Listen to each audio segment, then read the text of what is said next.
Hello, everyone, and good evening. Welcome to the Time Isn't Real podcast with uh, Ragnarok Raven. That's the word I was looking for. It took us Words, how do less they than a work? month. It took us less than a month to skip a week because I had a migraine. That's fine.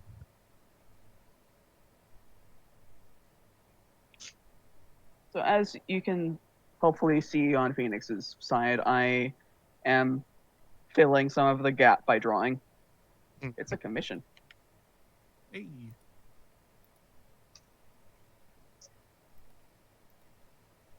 So we have a topic for today, don't we? Yeah. In which Nate probably triggers me with a very specific animal. We can do that a little later. Yeah. But how many of y'all know how really weird taxonomy gets sometimes? Because, boy, plants. Not just everything. everything. Yeah, like Yeah. plants, animals, fungi. Yeah, basically everything, right? Yep. And a lot of it is because ultimately things don't fit into these nice little categories that we like to think it does. Because nature doesn't work that way. No. So here we are trying to fit everything into these nice sectioned off little categories, but nature doesn't do that. No. And the best example is cabbage. Yes. Well, that's actually almost a human endeavor more than anything. Oh That yeah. that's Is this a just dog berry? breeds. No, that's later, Dark. Yeah. Because humans, we have or we took this little plant. Let me see if I can get a picture of it. But there's the wild cabbage, and it looks pretty much nothing like we expect a cabbage to look like today. It's just this kind of spindly looking plant with these cute little yellow flowers, and it tastes all right. It's very bitter, and just as different people started to, you know, breed it for different purposes, we got different plants out of it. For example, some people started breeding it for the leaves, and out of that we got kale. Uh, Other people developed it for the actual not so much the leaves themselves, but like the big bud in the center, and out of that we got cabbage and a few other things. Um, a few people uh, decided to breed for uh, the flowers as they started to bud, and through that we got broccoli. Uh, Other people bred for lateral buds, and through that we got Brussels sprouts, How do we so on get and so on. cauliflower? Cauliflower. So there's a part of plants that is uh, more or less analogous to our stem cells. Ah, Uh, and cauliflower is breeding to get as much of that material as possible.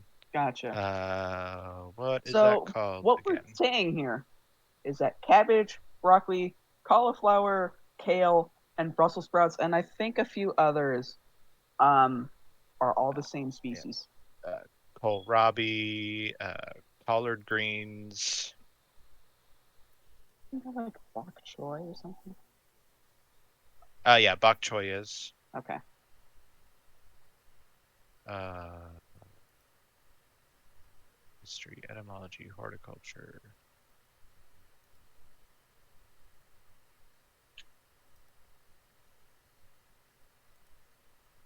Trying to just find the word for the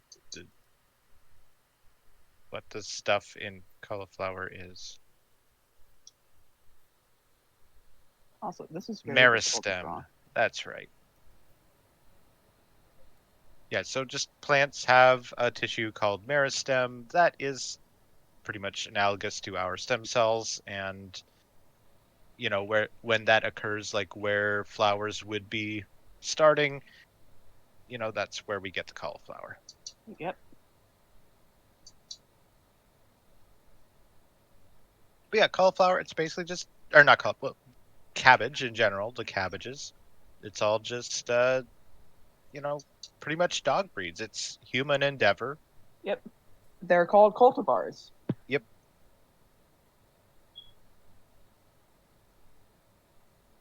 And of the cabbages, the only one I really don't like is cauliflower, and that's just texture.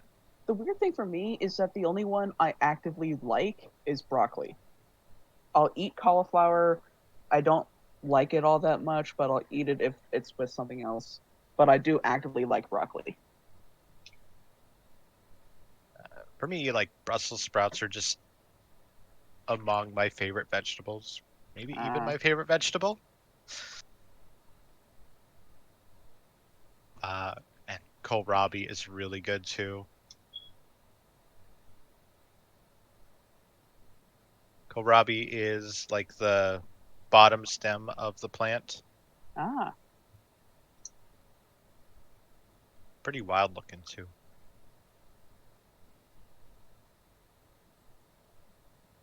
So would kohlrabi effectively be like if you took a broccoli floret but took the floret off of it, or is it something completely different? Similar. Usually the stem of the broccoli isn't bred to be eaten the way that kohlrabi has been. But it's still edible, so Yes, yes. Because what do you know? Every single part of the wild cabbage is edible. yeah. From the roots to the leaves to the flowers to the stems, everything. And that's why it has so much diversity in the cultivars. Gotcha.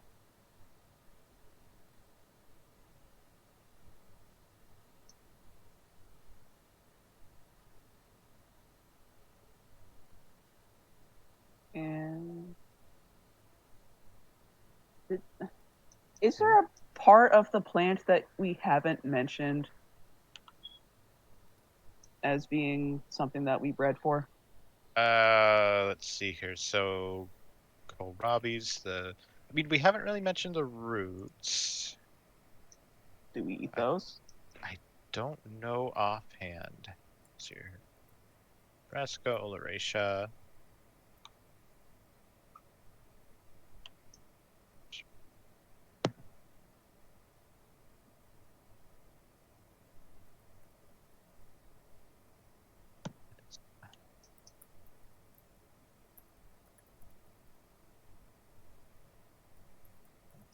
I'm not finding anything right now. Kohlrabi's I think the closest we have to the roots. Ah.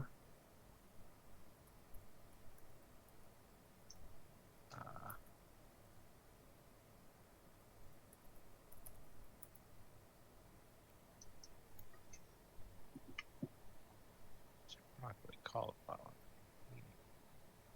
Yeah, it looks like we haven't bred for the roots anywhere. At least not yet.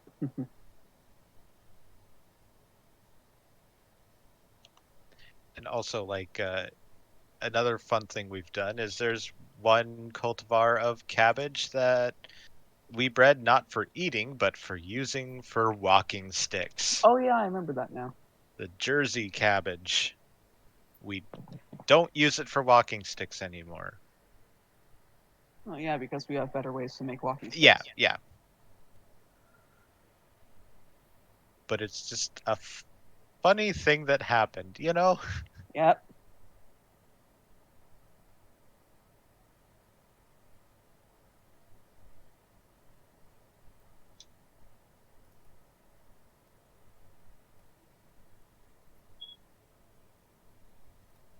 And I don't think there's anything else to cover with the cabbage, interestingly enough.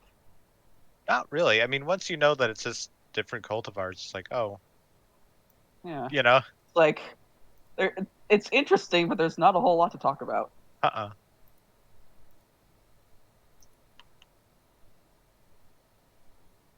So do we want to move on to a lot of things are berries? That sounds like fun. Yeah, it's in the title.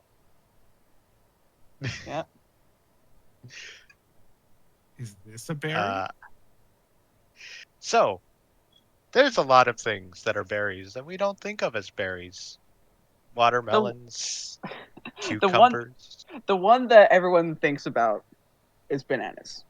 Yes, bananas are. Although, being absolutely fair, the bananas we eat are not actually the kind that are berries. I mean, technically, they're still berries. We've just spread out the seeds. Yeah, that's fair. But like, so many things are berries that we just don't think about. Let me see if I can find. Pineapples are several berries stuck together, Yes. which is like my favorite part.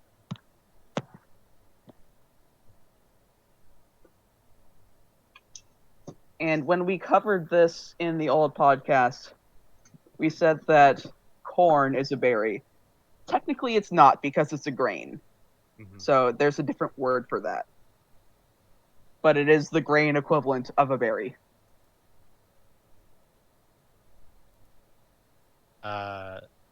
All of the nightshades, so tomatoes, eggplants, peppers, goji berries. They're all.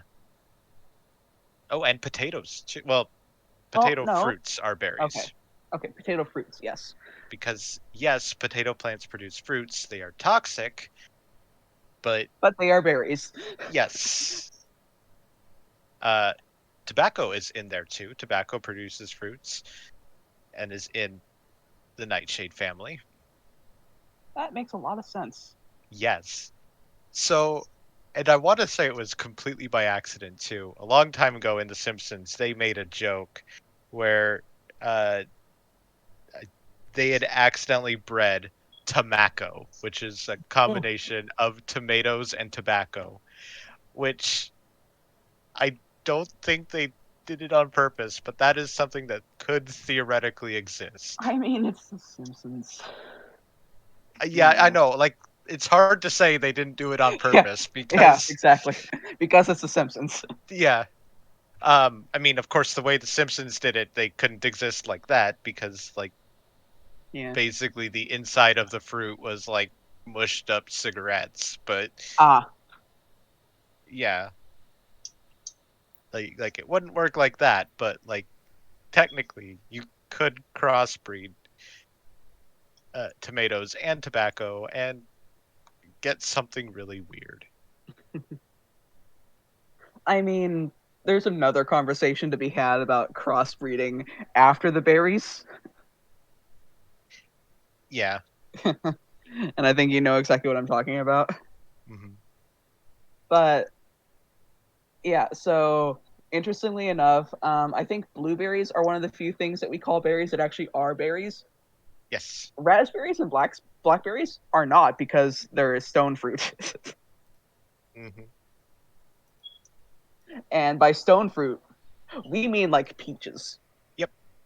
and avocados. Uh, oh, one of my favorites is the strawberry Oh, yep. That's also because another one everyone thinks about.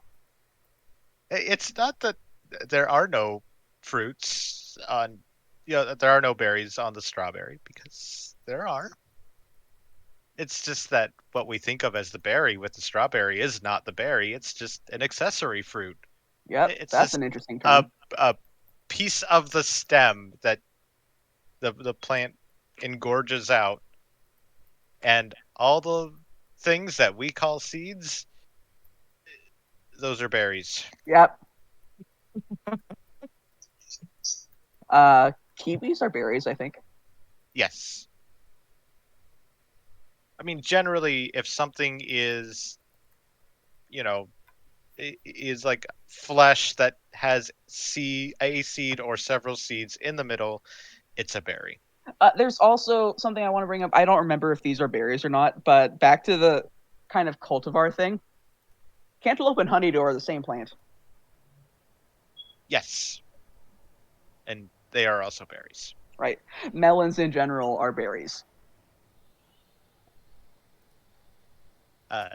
There I is a think this. variety of muskmelon called the Armenian cucumber that Oh, is I knew that that's where this was going. that is just a cantaloupe, but called the cucumber because it's long and shaped like a cucumber and eaten unripe.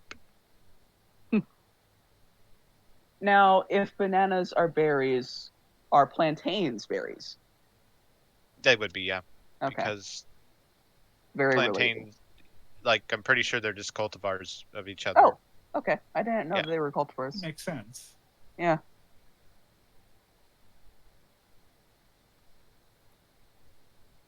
Like, I'm not completely certain, but like, I know that there are other Musa species, but I don't know if like the commonly eaten ones are like particularly or are even different species. Uh,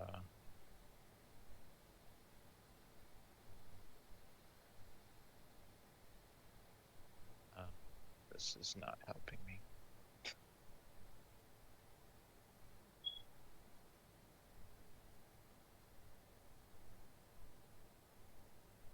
Man, banana flowers are weird. Are cashews berries? Or are they stone fruit? Uh,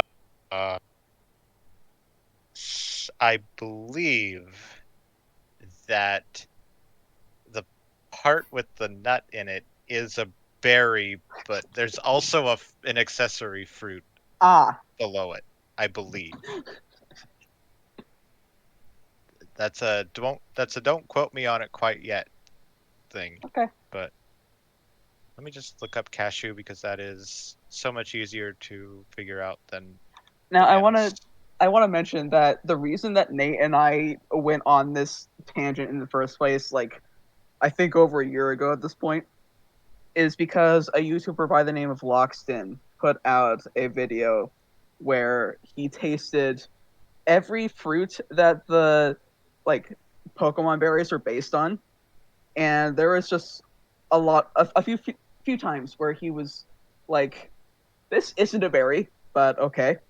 And the main one was the Kelpsy berry, and the quote that stuck out to me the most was, "Eat kelp; it's a berry now."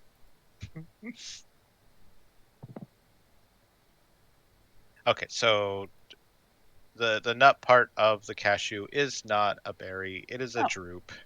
oh, okay, so it's a stone fruit. Yep. Also, cashews are weird. Yes, I think everyone knows that by now, but it bears repeating. Cashews are really fucking weird. Yeah, those of you at home, look up a cashew fruit.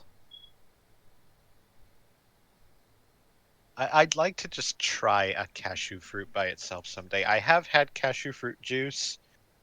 It tasted like fruit juice. I kind of wanted to try a cashew fruit too, just because I love cashews, even though I know that they're not going to taste remotely the same. No, they don't. Cashew fruits have a like very mild pear appley star fruity flavor to them. I mean, I've never had a star fruit either, so Uh, just very mild in flavor is what I'm getting at. okay. Is it the disappointment level that is dragon fruit? Uh, close. Okay. Yeah, so Um, for anyone who hasn't had dragon fruit, it's not really worth it. It just kind of uh, tastes like a fruit. I enjoy it. if It's good. if you can get a cheap dragon fruit and it's good, like as in like of a decent ripeness, which is really hard to find, uh, it dragon fruit can be actually really good. It's just that the the red skinned white flesh dragon fruit that is so common is just ugh. So, dragon fruit and cherimoya taste like the other look like they should taste. I wouldn't say cherimoya tastes like dragon fruit should No, I taste. say it looks like how you expect dragon fruit to taste if you've never had dragon fruit. Okay. I say this as someone who has had both. But there are just other cultivars and even species of dragon fruit that are really good. One of them is actually being sold in stores now, yellow dragon fruit. Ooh. So it still tastes like dragon fruit, but better.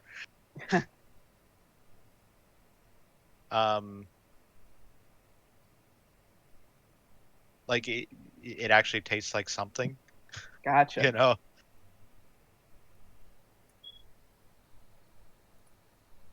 And they're pretty crazy looking too, just like regular dragon fruit. Here's a good image. That's a good image.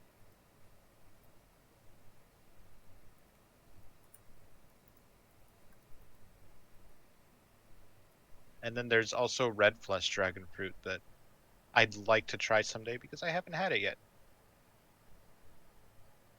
Red flesh dragon Pleasure. fruit. Thank you. I'm sneezing constantly.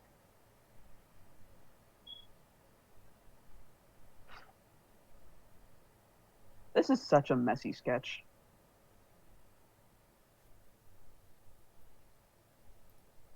Yeah, and then there's also red flesh dragon fruit, which is something, you know, like I said, I want to try it. I haven't yet. Why didn't that preview? Discord.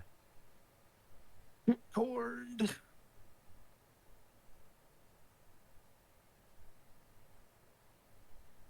What are some other interesting fruit oddities? Well, plant oddities in general, I guess.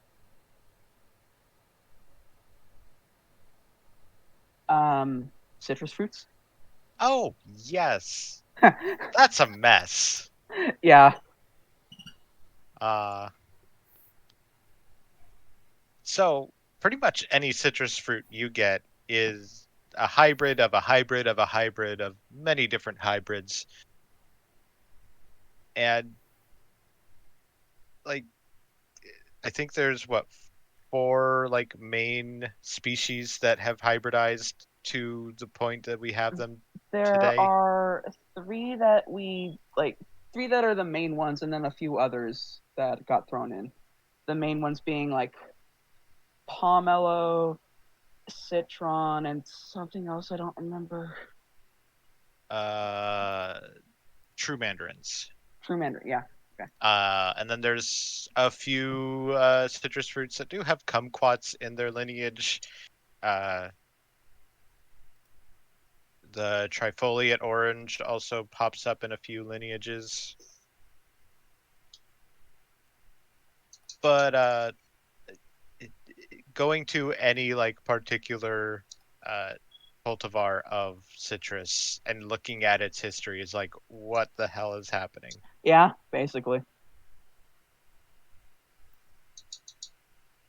This also means that technically most citrus fruits are kind of I don't know if saying it they're the same species really fits, but like if you have 2 different hybrids of like pomelo and true mandarin, are they technically the same species? No. Hybrid taxonomy is a mess. Yeah. Right? We haven't even gotten into animals yet. Right. You know, and yeah, it happens in animals too, though. You know, things like ligers. Yep. Oh, don't get me started on the fucking naming conventions of Panthera hybrids. Oh my god. Especially when you start getting to 3rd generation hybrids. Mm-hmm. God. It like depends on which species the father is, which species the mother is. If one of the parents is a hybrid, which gender that was. Yep. Jag leopards are a thing.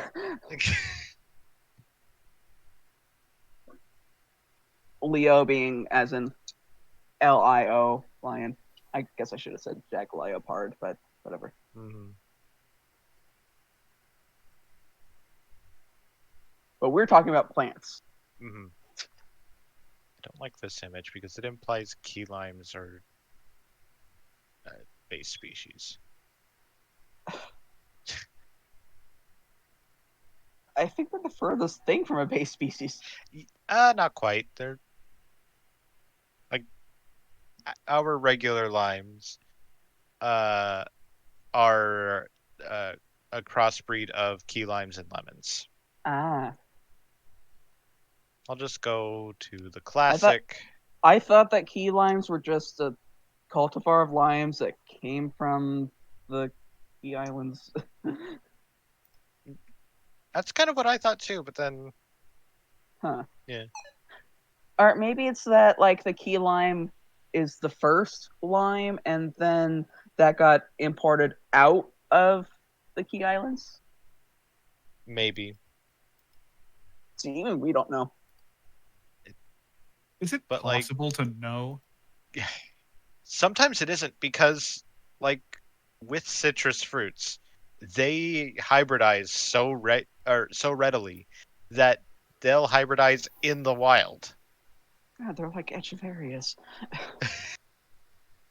Uh, I just got a new succulent if you can't tell. and so just you can have hybrid citrus fruits just in the wild that have never been cultivated, you know. Wow. Does this sketch look done? Messy but done. I mean, I think it does. Yeah, Mhm. it looks good. Okay. This is such a complicated design.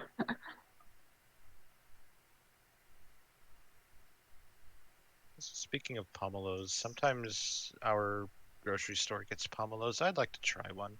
Ooh. They're good.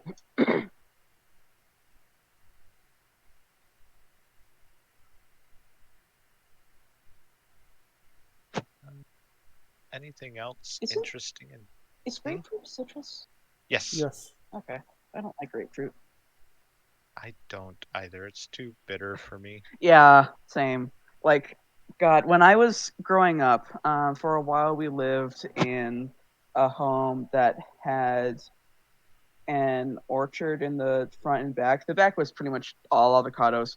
The front had more avocados. It had tangerines. We had a single cherimoya tree. We had I think, 2 grapefruit trees. And my mom tried to get me to eat the grapefruit. I didn't like it. She tried pouring sugar on it. I still didn't like it. Mm-hmm. I Grapefruit, also like- can say I do not like avocado. I was forced to try it, but I do not like it. I Grapefruit's love. kind of like an acquired taste, if I'm honest.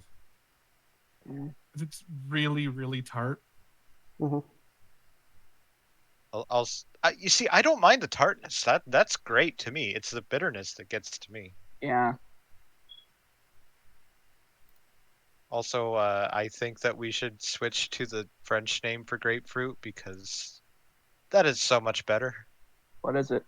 Pamplemousse. Yes, but then I'd have to acknowledge that Quebec is right about something.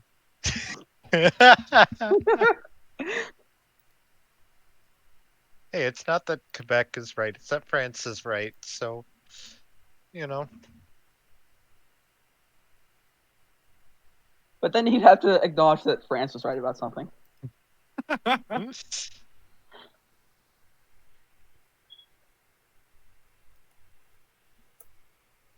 Trying to think of anything France was right for other than that. I mean, we were talking about the royalty Pokemon yesterday. Oh my god.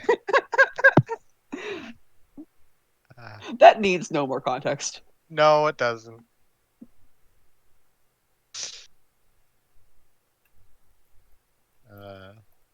I mean, poodles? Did they make the poodle? I don't know.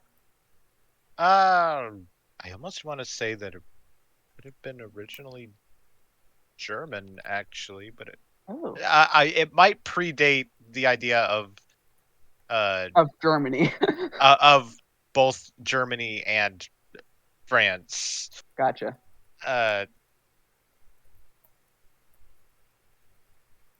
Let's see. Oh, not quite. Similar dogs date back to at least the 17th century. It should be noted that poodles were hunting dogs. Yeah, and they are very intelligent. Mm-hmm. It But should the also, reason, like, if we're talking about like weird dog breeds doing weird things, corgis. yes, and Corgis are shepherds, they are, and they are good at being shepherds. specifically for cattle. Yep. Because the thing is, when you want to herd cattle, the thing with cattle is they like to kick, and they kick hard. And so you run into this issue with, trying to breed a dog that can herd cattle, is you have to figure out a way around that. Of course, a lot of people would say, oh, just make the dog bigger so it can withstand the kicks. And it's like, good luck getting a dog that big. Yeah. So instead, they bred the dogs to be shorter, not smaller, shorter, with shorter and shorter legs. And so the So corgi that was born. Yeah, so that when the dog or when the cow kicked, it would just hit the air and not the dog. And yeah, that's how the corgi came about. Uh, you might expect that dachshunds were similar, but no, I think they're technically retrievers. No, they are. Why can't I remember the name for that type of dog?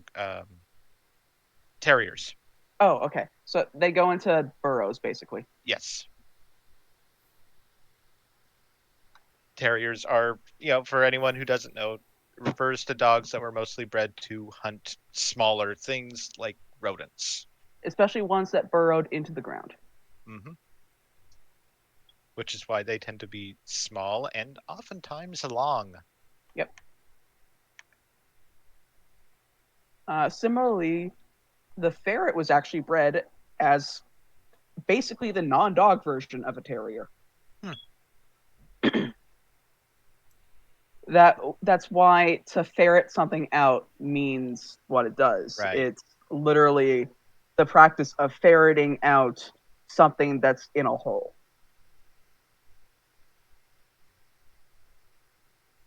And if we're talking about dogs, we can't not talk about the dog that isn't a dog.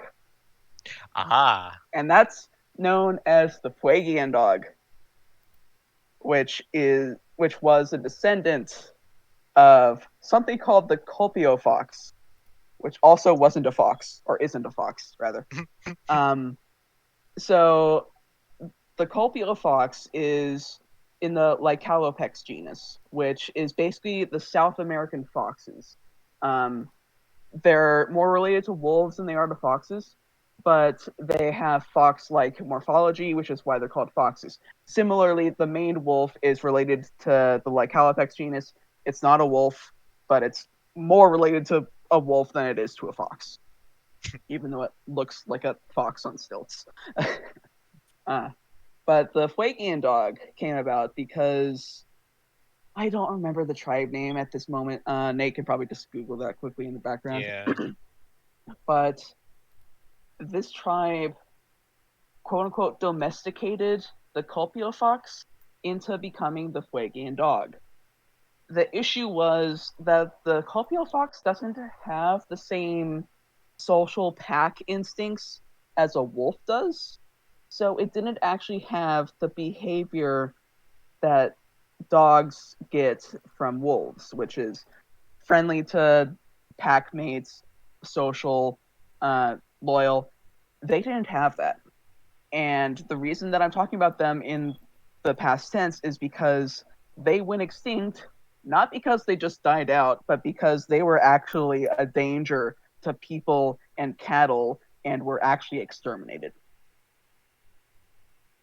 They were not particularly loyal to their owners. That's not to say that they would just attack them, but they wouldn't defend their owners like a dog might. Now, is there danger to people at livestock? In air quotes, danger, or is it they were actually dangerous?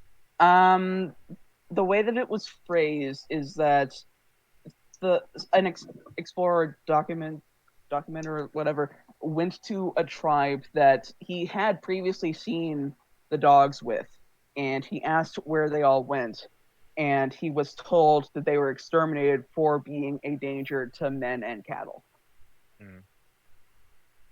So whether that was actual danger or just air quotes danger, we don't know. Yeah.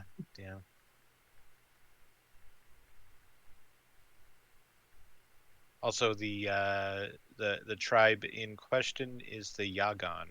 Yep, that sounds about People. right. And the colpial fox still exists. So there's that. Which means that we could have some more Fuegian dogs at some point. That would be neat. We could, and that's like I've always wondered because there are some animals that went extinct that could theoretically come back, and I don't mean in the same way that I mean like the thylacine as much as I want that. I mean in the way that like some color morphs of the red fox are quote unquote extinct. Some breeds of dog are quote unquote extinct. The Fuegian dog is extinct. It's like we have the materials to make them again. It might take a while because of how breeding works, but Yep. we have all the starting pieces. So can we really call them extinct if we can just make them again? I mean, it's an effective extinction, I think. Oh, yeah. But like when I say some color morphs of the red fox, the radium fox is or was seemingly just randomly bred out of two completely normal silver foxes, and there was something in that silver fox family's genetics that produced more, but they were difficult to breed for. Radium foxes were basically reverse silver foxes, which meant that they had a black undercoat and a white guard hairs, which gave them an interesting appearance. There are very few pelts or mounts of them, and it's like I know they got phased out in favor of ones that were easier to breed, but theoretically, could we get them back? Because they just came from two normal silver foxes. Maybe, Now I'm looking at extinct dog breeds. I'm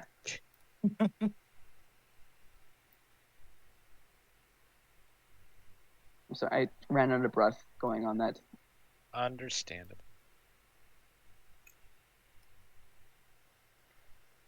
I mean, I guess that's the same There's a- argument you can make if we bring something back through its DNA, like the mammoth, how they're trying to do.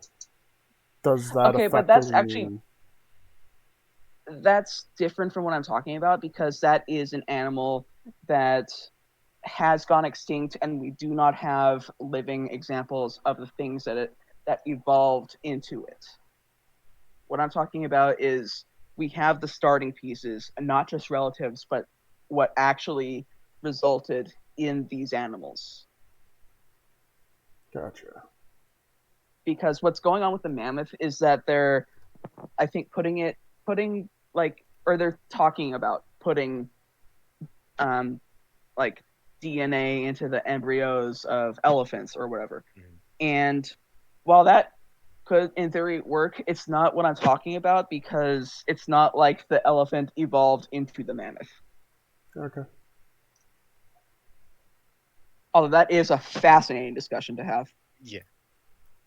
What, cloning? Yeah, no, the Yeah. the dog breeds things, it's just we could rebreed them just by selecting for those traits again. And it's not like we can't do that either, because there's that whole domesticated silver fox thing that's going on in Siberia, where they're selecting for certain social traits, and it's turning the foxes into dogs. Not in the domestication sense, in the physical sense. Mm-hmm. Like floppy ears, is it pronounced neoteny? I think so. Yeah, neoteny, where a animal stays in its juvenile proportions for all of its life, basically. Which, yes, is what's going on with most of our dog breeds. They're Mhm. staying as wolf puppies, just getting bigger. Yep. And of course, it defeats the purpose of having a domesticated fox, because when you want Yeah, want a exactly. fox, you want a fox. You don't want a dog. It's just like, oops, those genes that, relate to behaviors that we think of as, nice pet behaviors also just are the genes that for like child things. Yep.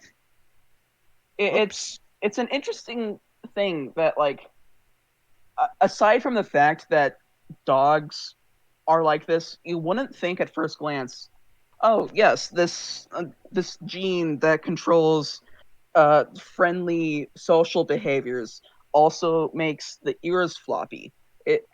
There's no reason to assume that, but there's a lot of genes in just animals in general that control multiple unrelated things. Like, a great example is the spider ball python. The spider ball is a breed of, or not really a breed of python, but like a morph of python, ball python rather, that has very distinct, like, sprawling spider patterns, and people like those patterns. Unfortunately, the gene that creates those patterns is also linked to neurological disorders. So a lot of spider ball pythons are disabled, can't tell up from down, tie themselves in knots, have like weird spasms that aren't quite seizures. And the ones that get sold in like specialty reptile stores and stuff are the ones that were just not quite too bad to sell. They're the ones that were good enough. Don't buy spider ball pythons, kids. Don't perpetuate that shit. Yes, I have strong feelings on this. Understandable. I was trying to catch my breath, and then I went on a rant about slaves.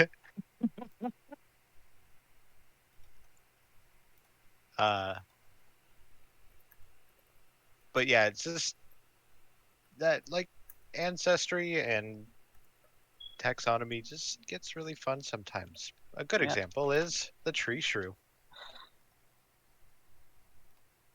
Yep. So, the tree shrew is just this little mammal that lives in Southeast Asia. That's mostly its own thing. It's just kind of in its own branch of mammalia, basically. It's not a shrew. It And in does live in fact, trees. yes, it does live in trees. That part of the name is accurate. But its closest living relatives are. Oh, actually, looks like it is gill race. Okay. So it's about the same level as, or glee race, which is what splits into lagomorphs and rodents. But it's also very closely related to primates. I think specifically lemurs.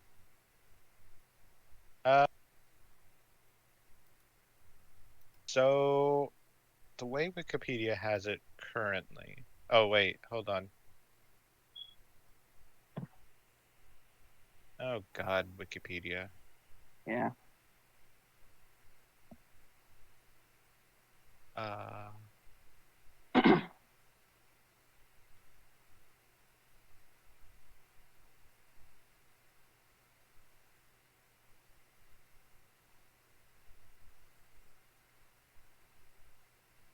okay, so that was just one popular thing that it was giving me. It looks like there's actually a little bit more evidence to put it even closer to primates, Oh like boy. this. Ah. Okay, so Yeah, it so would be more closely related to. I don't know how to pronounce that. not really, because you see what's going on there is it's Right. Yeah. splitting off before primates. So like closeness and verticality doesn't matter for Okay. this. Uh, so it's equally far away from the colugos as it is from the other primates. Okay.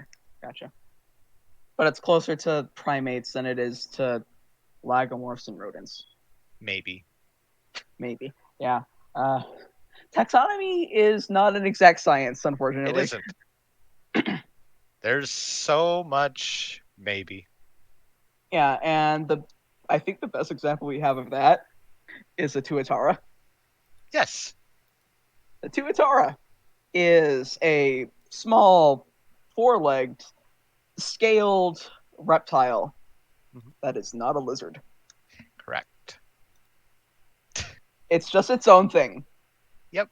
I don't think it's even a squamate. Uh It might be. I don't know. let's see here. It is a reptile. Oh, it is not a squamate. Wow. Okay, so like for those that don't know, squamates are the squamata is the order, I think. Uh yep, It, order.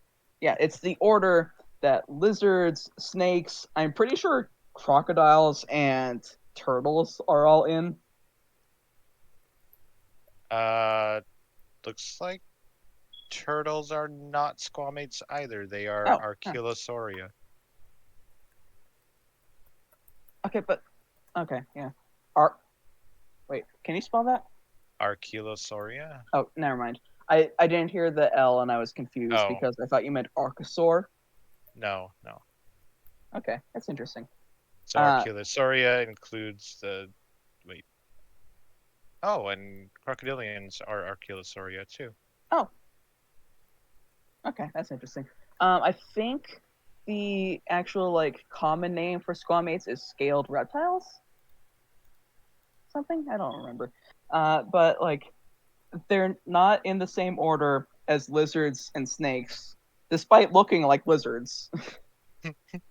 Like, and they are also basically Pokemon in real life. They have a freaking third eye that Yep. senses light. And I believe they're only found in like, what was it, Madagascar? I thought it was in the Pacific. Let me. I don't remember, Yeah, New honestly. Zealand. Oh, New Zealand. New Zealand, Madagascar. What's the difference? An entire Oh, ocean. what's a few Madagascar's thousand miles? weirder. Yep. Madagascar is overall weirder than New Zealand, but New Ooh. Zealand has a few of those things that just make you go, "What the fuck?" It's like on that note, and like kind of related but not. Did you know that technically the Malagasy people that inhabit Madagascar are Austronesians and not Yes. African? Yes. Yep. The Africans came much later than the Austronesians. We could do an entire episode on Madagascar and how bizarre it is. Yeah. Probably, yeah. Like that's not What's even that going to one bring up the bug? fact about lemur fossils being found in Madagascar, India, and I believe on the shores of Australia. I could be wrong about that last location, but I know there's a third location. And it's just bizarre. Until you bring in the fact that Pangea used to be a thing. Yeah. Something, Lemuria, something. What? Nothing. The Lemuria. Lemuria, it's another Atlantis Okay. thing. Mm-hmm. That's all I needed to know. Except there's more evidence for Lemuria than Atlantis. Okay, we're not talking about conspiracy Yeah. theories this week. It's not really a conspiracy but theory. but yeah, like, you know, for the most part, New Zealand doesn't have as much weird stuff, but when it does get weird, it gets weird. Like the giant Weta bug. Oh god. Yeah. I don't know what that is, but that sounds about right for New Zealand.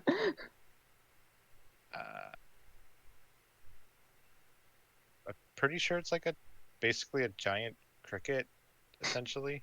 Okay. A cricket that is the size of your hand. Yeah. That's not that strange. We don't have bugs that big here. They do in Australia. Australia, you need a flamethrower to kill the bugs. We have one bug Also, we have out. tarantulas, Oh yeah, we have them. Yeah, Yeah, but those are harmless. and not really. Those are fur but like babies. a little to the south of you, we have bugs that are almost as big as a giant Weta. South of me, as in south of New York. Yes, Go on. as in where I live. I haven't seen any for years though, but the Dobson fly. Oh yeah. I'm not Do familiar those with count? that. Like, Google. you will be once Nate posts a picture because we've talked about it before. Dobson flies are so cool. Oh god, Yes. I didn't realize they were that big. Oh god, that's a worse picture than the one I found.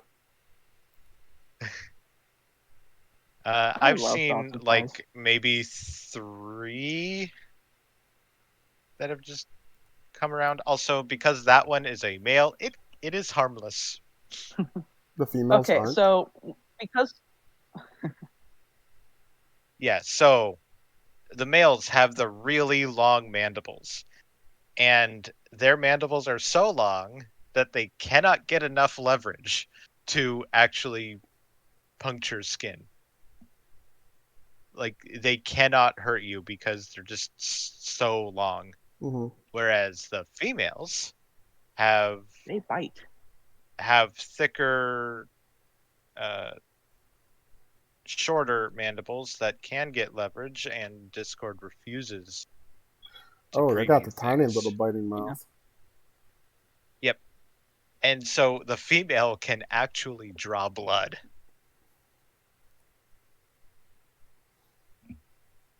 Yeah, so because we're on the topic of Dobson flies, there's a weird, like, not really separation, but with just insect orders in general, there's like this weird thing with what is in what order. Like, Anisotera versus Lepidoptera. That's basically dragonflies versus butterflies. And moths are in the same order as butterflies. Yep. Dragonflies are in the same order as damselflies. I don't think Dobson flies are in Anisotera, even though they kind of look similar. Same thing with antlions. Megaloptera. What? Oh, Megaloptera. Yeah. Which I think is all. No, wait. Fish flies, Dobson flies, alder flies. Okay, what are antlions then? I don't think it's any of those 3.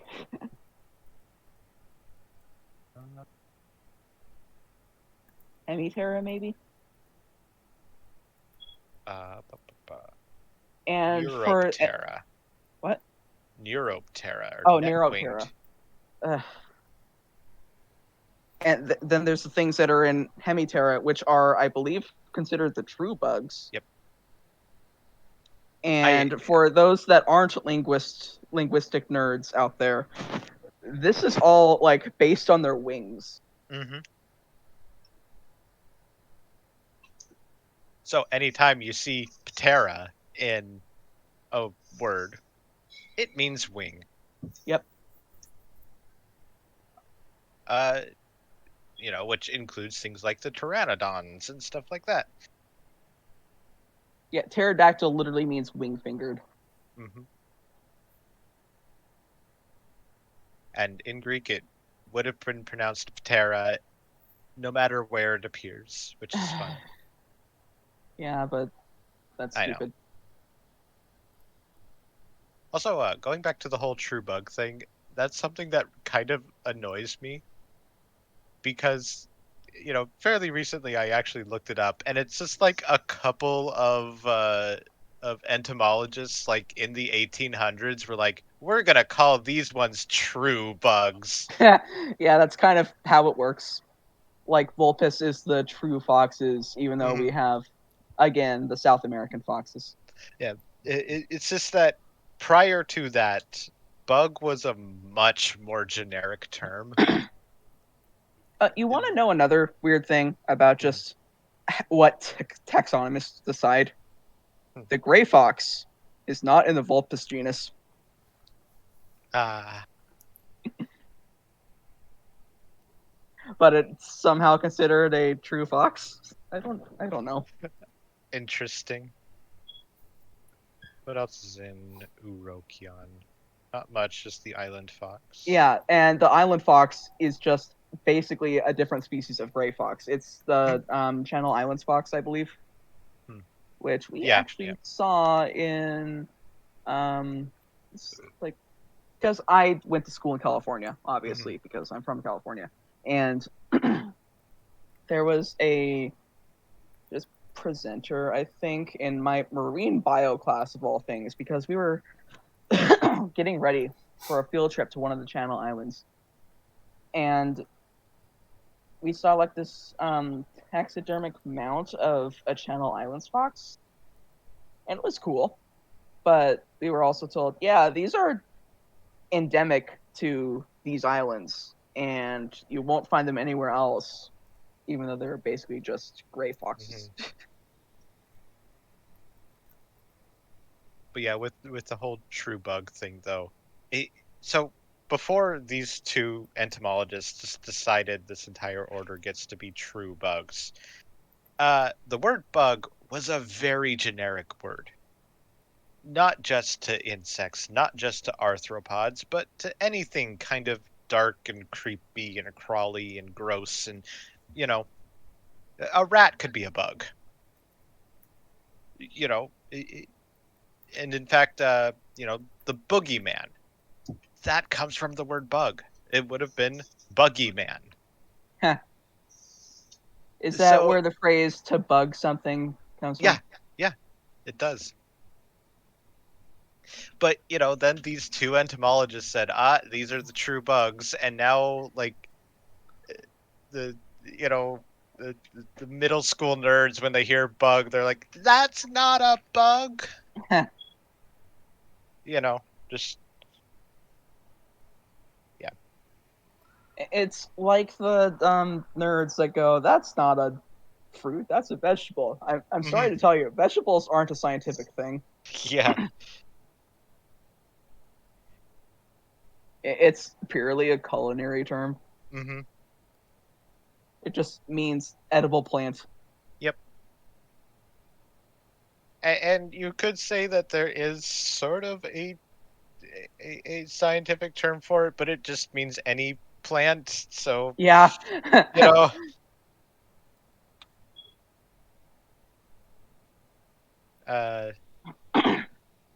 But yeah, and so it's just really funny that you still have this, form of bug that is used, in the very generic, anything kind of creepy, weird, like that. Yeah. And then you have people like, wait, is that a bug? It's like, it can't be. Don't worry about it. Yeah, no one cares if that's actually a bug. Well, because a bug isn't a specific thing. It's just Yeah. anything that creeps you out. Yep.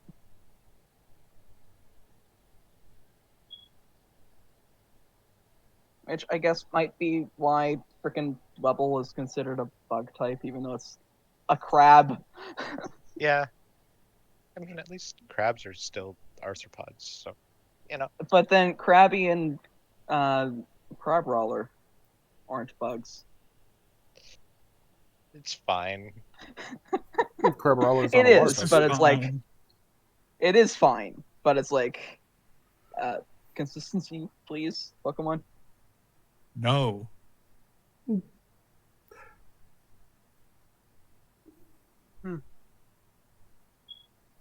Of course, one of the things I wanted to talk about in just the taxonomy episode is jackals.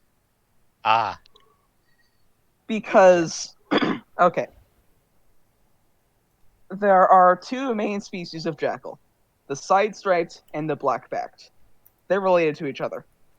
Then you have the golden jackal, which isn't related to the other two jackals. It's more related to wolves. In fact, it might actually be descended from the Ethiopian wolf, which is also sometimes called like the Egyptian golden jackal or something. But it's not a jackal, it's a wolf.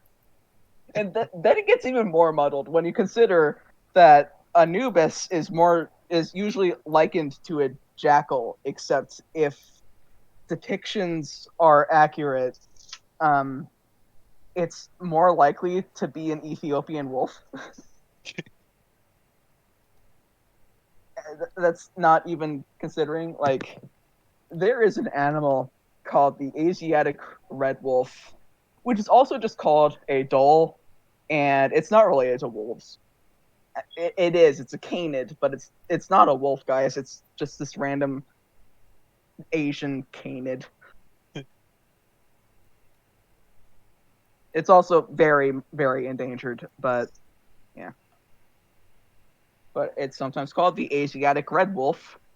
It's not related to the actual red wolves that are in North America, except the actual red wolves might just be hybrids of coyotes and gray wolves, except for the fact that there are coyotes off the shore of Texas that have red wolf DNA that is not found in currently living red wolves. Those are called ghost wolves, but they're coyotes. genetics is weird. Yes. And it Canid never makes taxonomy, sense. man. Yeah.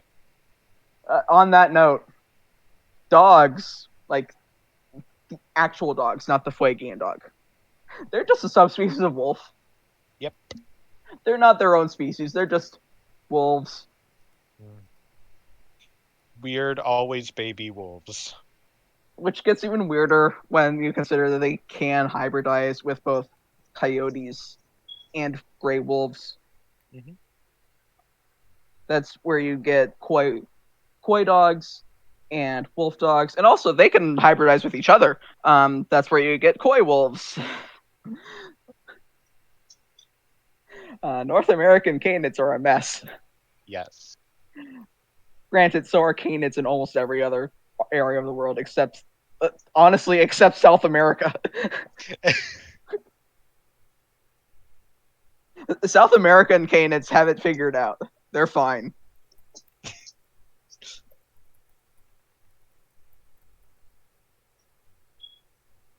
I mean, then again, like, there's also a million other things that are a mess in North America. I mean, yeah, but we're not talking about that. I mean, everything everywhere is a mess. Let's be real.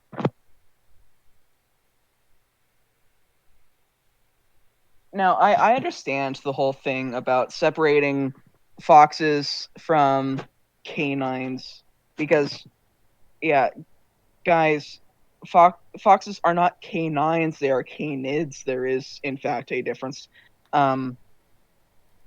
Because like vulpines and canines cannot interbreed. Their physiology and just genetics are not Okay. Foxes and dogs are not closely related and cannot interbreed. You might have heard some stories about having our first dog fox hybrid. Those aren't foxes. Those are Colpios. Always back to the Copio. Yeah. Or I don't think it's actually the Colpio, but it's one of the like Halopex foxes. Which, need I remind you guys, are not foxes. They are more closely related to wolves, which makes it less surprising that they can interbreed with a subspecies of wolf.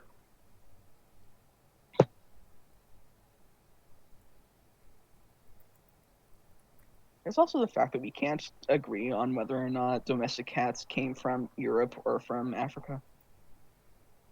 Because both areas have their own wildcat species.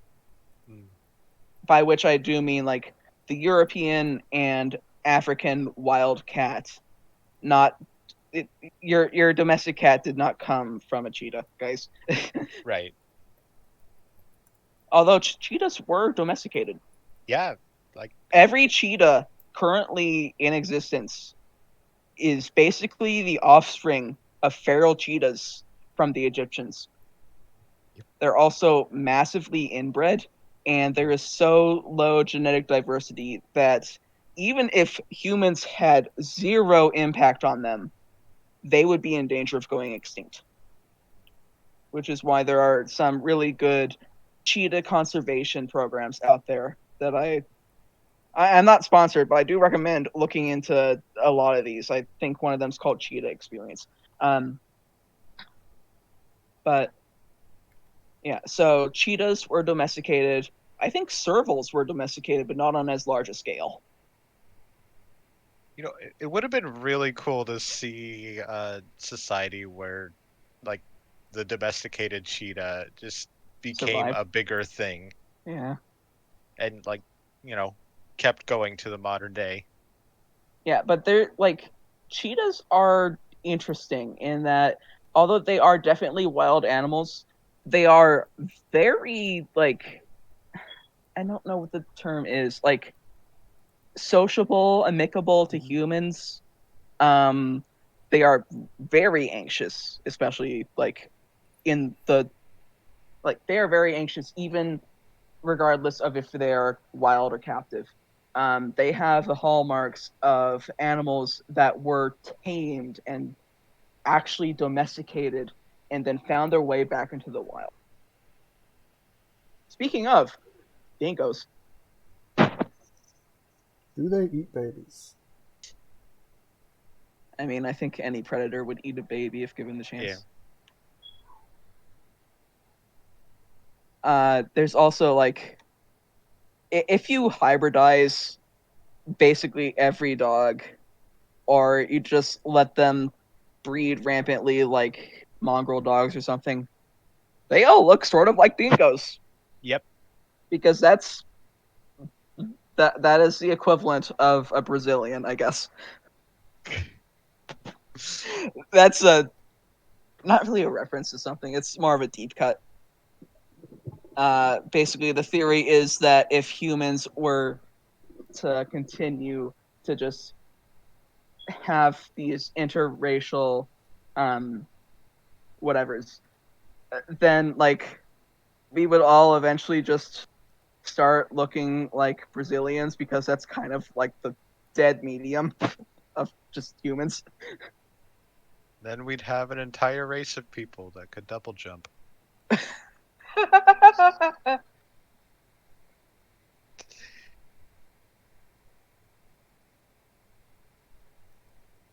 Random Metal Gear Solid reference. Don't mind me.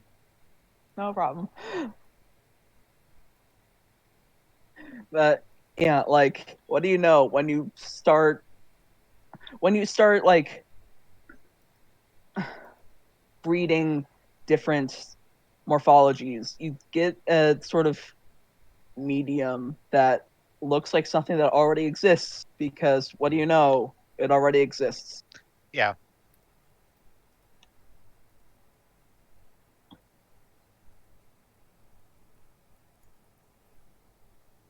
Yeah, like we're kind of at the point in evolution where there's not going to be a whole lot of weird stuff happening on its own. I mean, not within, I think, a Right. human documentable span of time. Evolution does not happen within a few lifetimes. Right. Although I am still of the opinion that humans have stopped evolving because we have ceased being affected by survival of the fittest. It's just that we're not in. Yeah, we've left a long time ago that weird experimental phase of evolution. I mean, look at some of the animals that exist today and tell me that we're not still in a weird experimental phase of evolution. Totally monster. Platypus. I think the Totally monsters It is, but like it's only weird because we're not used to it. maybe, but we also just don't know what it was. Fair. I mean, let's be real. Future civilization or whatever sees a freaking hippo skull. Do you think they're gonna know what it is? Fair.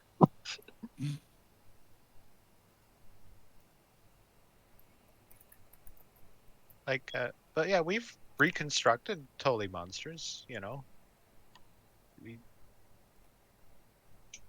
We don't we know if know it's a what. plant or an animal. Huh? We don't know if it's a plant or an animal. We do know that it was an animal. Oh, okay. But what we don't know is what it was related to. Like, there's theories that it was related to worms, other theories that it was related to mollusks. We really don't know. I mean, the reconstruction looks vaguely like a cephalopod. Yeah, and that's another big theory, but, like, we just do not know. Is the thing at the end of its thing a mouth or a claw? Yes. I don't think we know that either. Yeah, do we know yet which side was front? Because that was another big thing like, we didn't know which side was the front. The then you gotta look at. Go ahead. The fact that I have to describe it as the thing on the thing should say it all. Then we have to look at the helicoprion. Oh, those are so fun.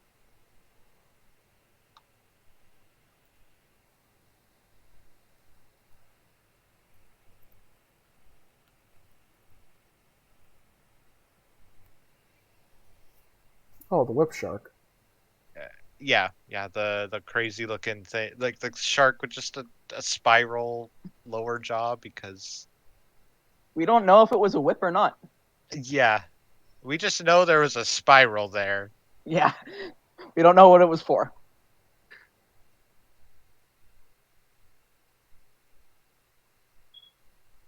I want to say it's safe to assume it was for eating, but knowing how weird nature is, it was something for mating. Honestly, just yes.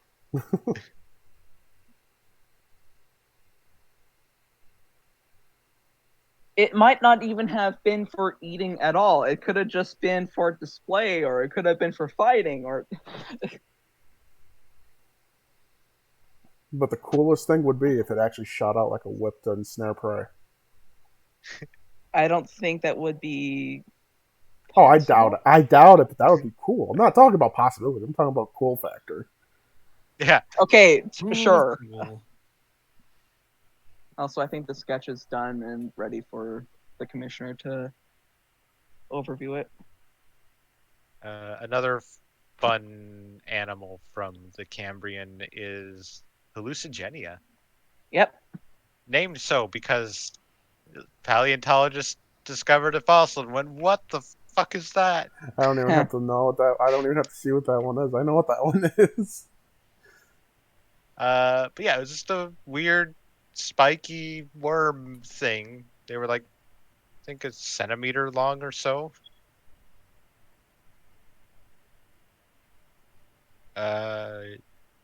Anywhere from 0.5 centimeter to 5.5 centimeters, which, that's just over up to like 2.25 inches. So those things could get pretty long. Yeah.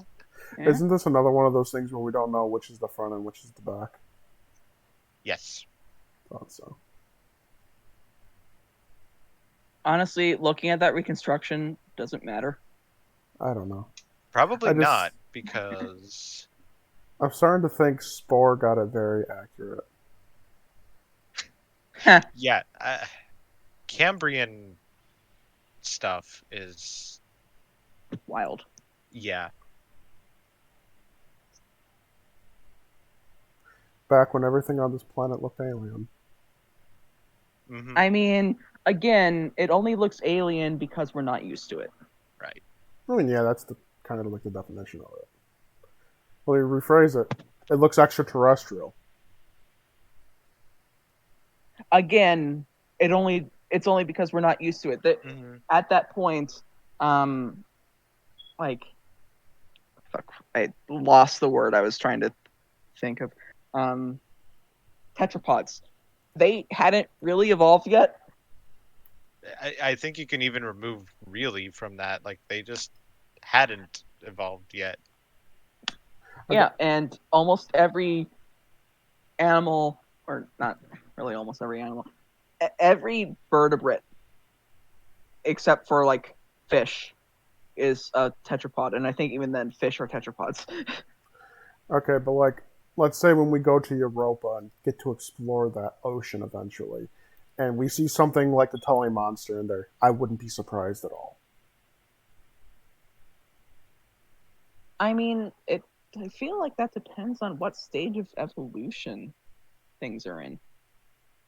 Because a four-limbed body plan is actually really evolutionary solid for a vertebrate. And I feel like it's kind of inevitable. Maybe not four limbs exactly, but at least four limbs to develop on any planet with life, even if they're not there yet. I think it's inevitable that they will get there. And vertebrae are pretty inevitable too. Yeah. They're just really useful. Yeah. Jaws are kind of inevitable.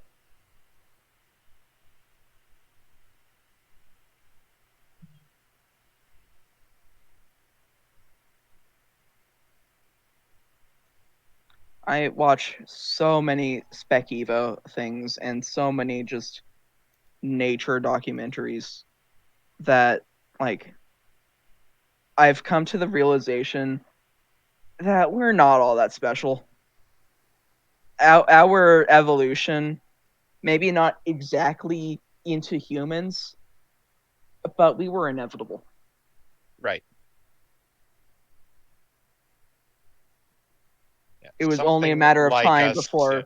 It was only a matter of time before some omnivorous tetrapod gained sapience, and with that, the ability to be bipedal, the ability to use tools, the ability to like communicate in complex language, the ability to just create the internet. Honestly, Yeah, and like, it happened multiple times, kind of all at once here. It's just that we outcompeted all the others. yeah, because we all came from the same ancestor, so that branched off into a bunch of things at around the same time. Right. And one of them won, and that happened to be us. Mm-hmm. It would have been interesting, though, if there wasn't one winner, Yeah. They would have to be on like opposite sides of the planet, which I'm not sure would have been possible the way that we evolved, but on a different planet with a different ecosystem, yeah, maybe.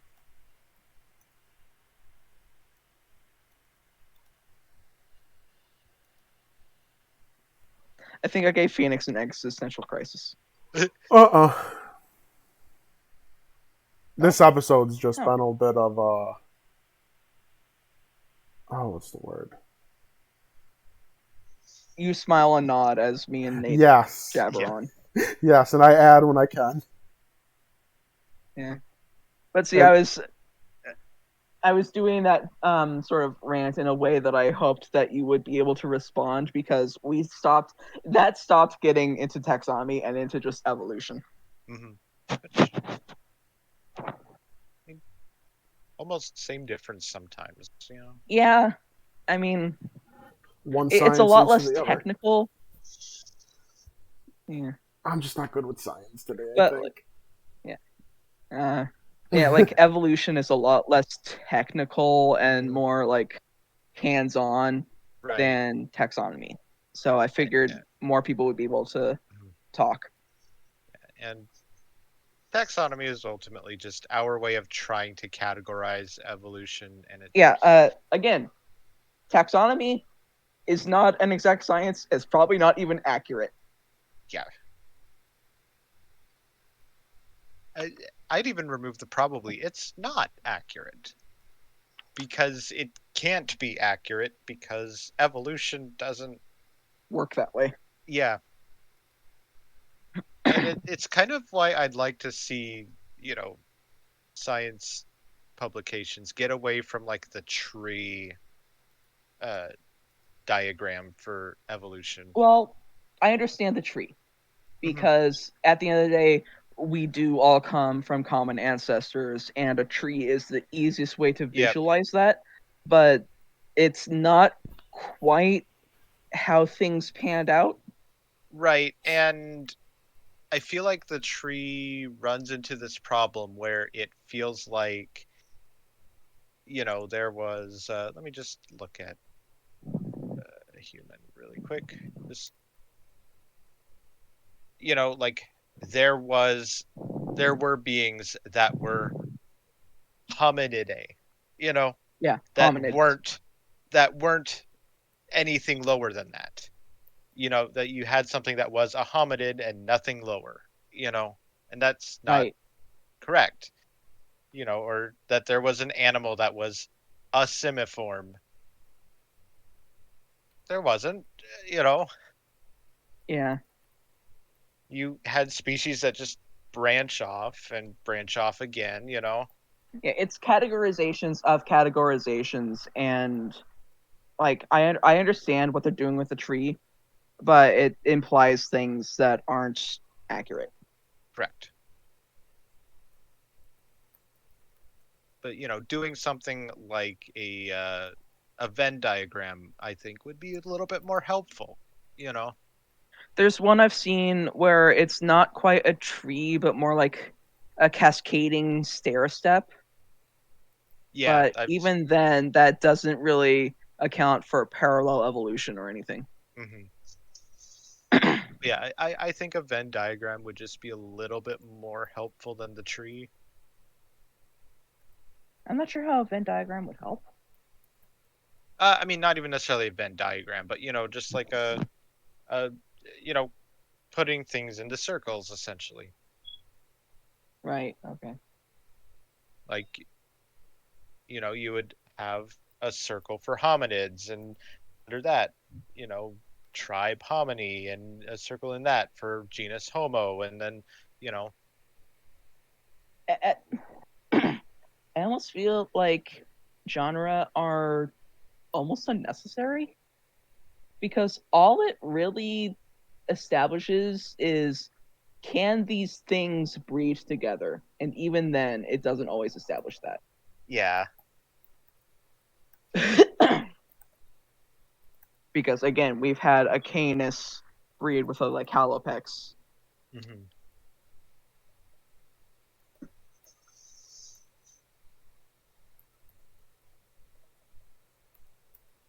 just curious Yeah, to I see where see. you were going with the circles. And you could even have like animated versions of that, Venn diagram-ish thing, where like as things evolve, you see the circles split apart, you know, Yeah, and it could even pull, the bigger circles apart when it happens like that. right. It would, I just think it'd Like- be The inverse of Agario. yeah.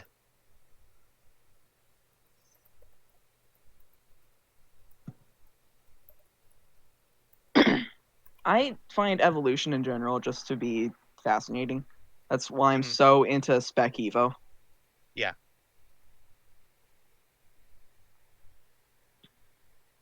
And for those who are new and don't know what Spec Evo is, it stands for speculative evolution, and it's just taking a situation, taking some species, and seeing or theorizing how could they evolve. The best known one would, in the general circle that this is likely to reach, would be The Future is Wild. There's one on Netflix called Alien Worlds or Alien Planets or something like that.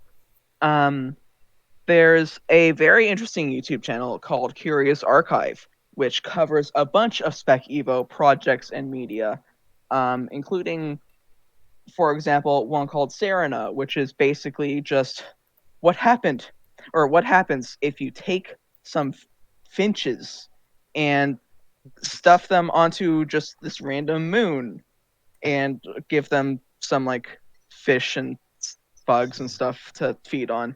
How would everything evolve? And it's really interesting, actually. It's surprising how quickly they became dinosaurs.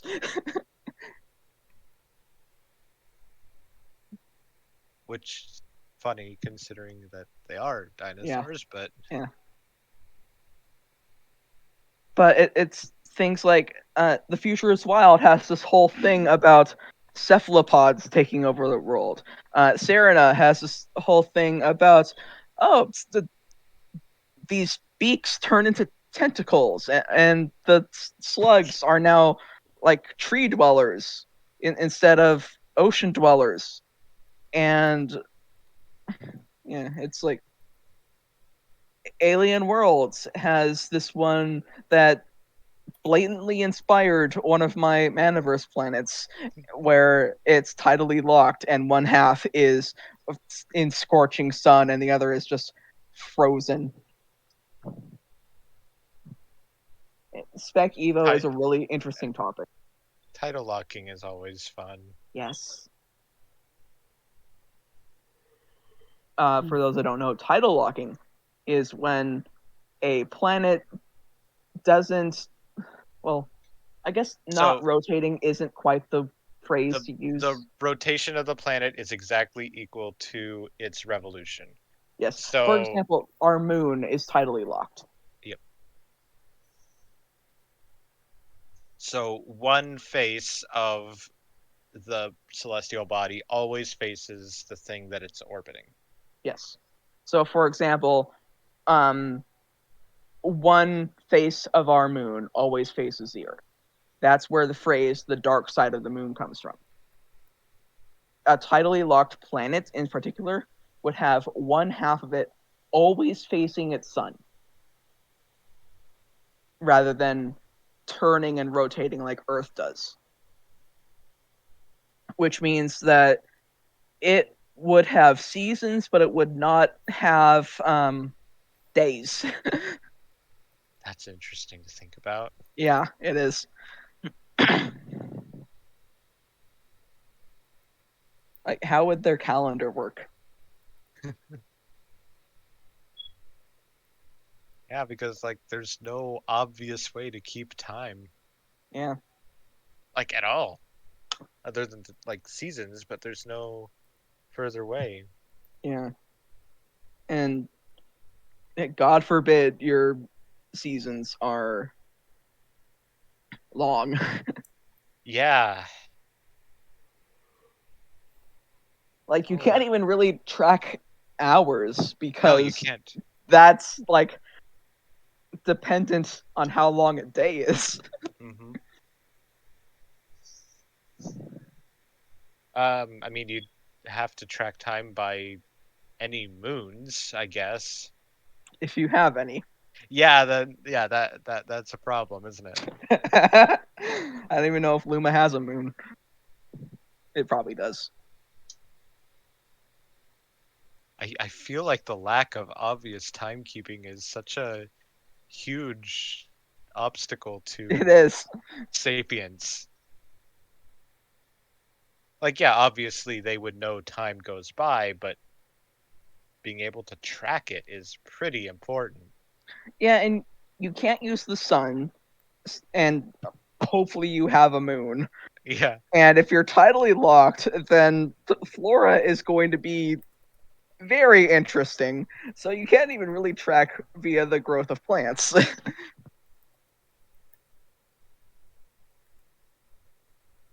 Oh, that is an interesting thought. Like they measure days by how long it takes something to sprout. Yeah.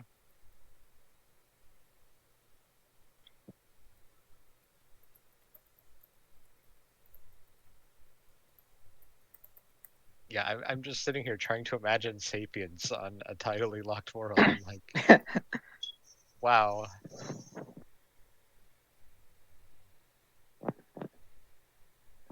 And of course, you have to think about just the non-sapient life that evolved there, because if you're living on like the side that faces the sun, good luck finding water.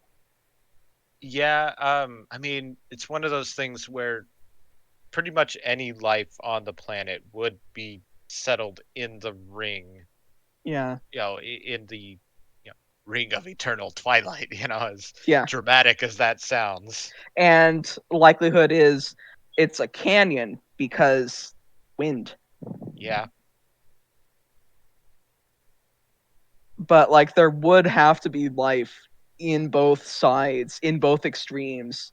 And it's just fascinating to think how could that life have evolved? Hmm. How much of that kind of On the life? one side, what? Oh, go ahead. No, go ahead. I was just wondering if the life in those kind of harsh conditions, life could evolve underground, Yeah, and that's a whole. Yeah. I mean, how long before we but end up with eventually something. Morlocks? What? I'm insulted. You don't know that? You've never seen the Time Machine? No, I didn't I hear you. do. Oh, okay, good. I'm glad some people know what I'm talking about. Morlocks. I It's didn't the hear you. villains in the Time Machine. They're just people who evolved underground. Yeah, I never watched that. It's worth But it's only a watching. matter of time before something evolves to explore the surface because that's so much unused territory. And on the one side, you have how the hell do you get water? On the other side, how the hell do you not freeze to death? Yeah. How the hell do you get food on the other side, rather? This would be a fun location to explore in a story, Yeah. if possible. Like I said, I have a planet that basically tackles these exact problems. Are there humans on that planet? And Yes. Ooh. now I'm reminded of a Star Wars planet that has a very slow rotation, and it's pretty much uninhabited, but it has a lot of minerals and stuff on it, so there's mining colonies. And I think one in particular actually like is mobile and moves with the rotation of the planet. Mm. Oh, Phoenix, I should specify. When I say that there are humans on the planet, humans in the metaverse are more of a template, which means that humans can exist on and be native to multiple planets, Oh, unrelated. okay. That's cool. In this particular case, it's weird.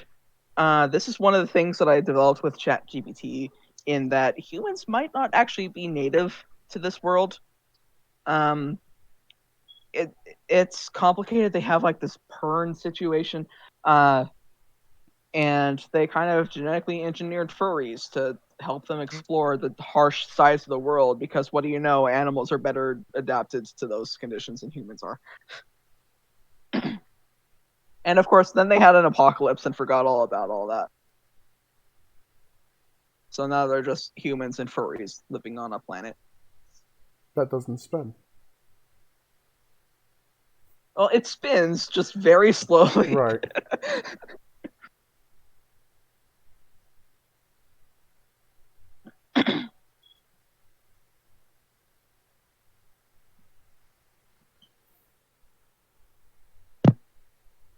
What else trying to interesting find is us there about one. evolution and taxonomy? Oh, dolphins. Dolphins are ungulates. Yes. Basically, their ancestors went back into the ocean. I don't think we even know why. I mean, it's one of those things where you can't really know why. Yeah. But like dolphins and whales, even though dolphins and whales are basically the same thing. Yeah, they were some sort of hoofed mammal that just went back into the ocean. Which is one of the things that I actually find really funny about one of the criticism videos on Dragons and Fantasy Made Real, because the person doing that video was like, okay, it's so contrived to have these creatures that came out of the ocean to live on land for a bit, then went back onto the ocean, and then went back to live on land. And I'm just like, that's basically what dolphins did? Yeah. With one less step.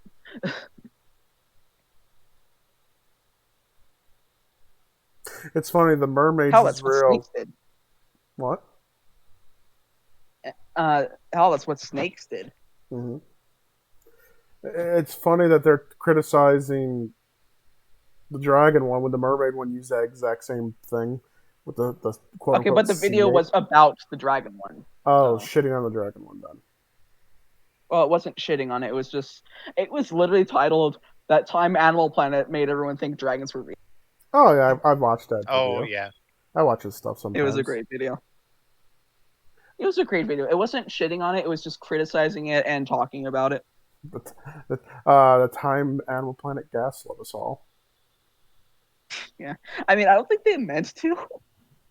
I don't know what they were thinking. I know every channel's done this weird shit. This Animal Planet did dragons. Discovery did both Megalodon and mermaids. The Travel Channel did Helltown. And History Channel's either Nazis or aliens, and sometimes both.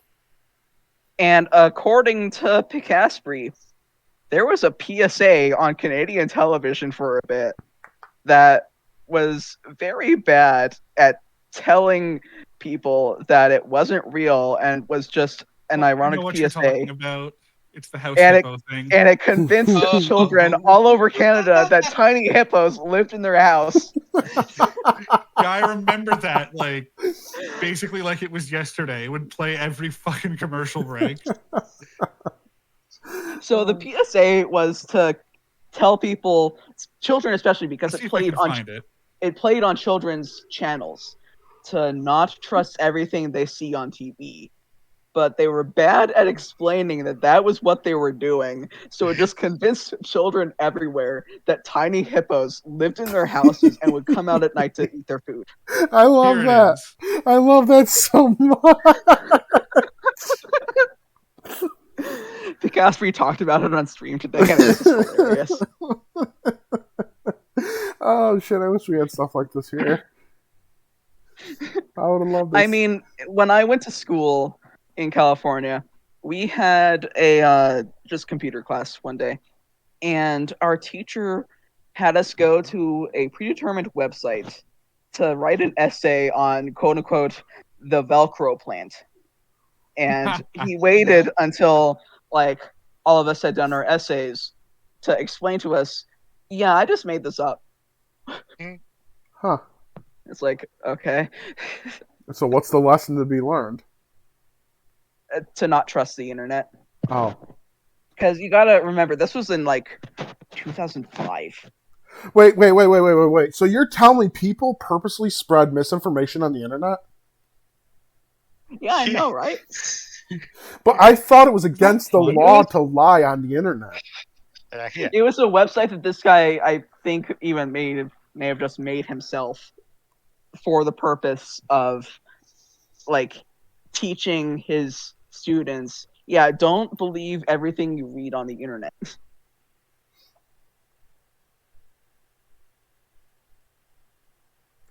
I hope not. This can't be real. There actually is an herb that. Commercial. No. There actually is an herb called the Velcro plant. Yeah, but that isn't what was. I was just curious to see if I could Discussed. Google and find this. See if this was a Because real more than just you. I don't think the website's around anymore. I've looked for it.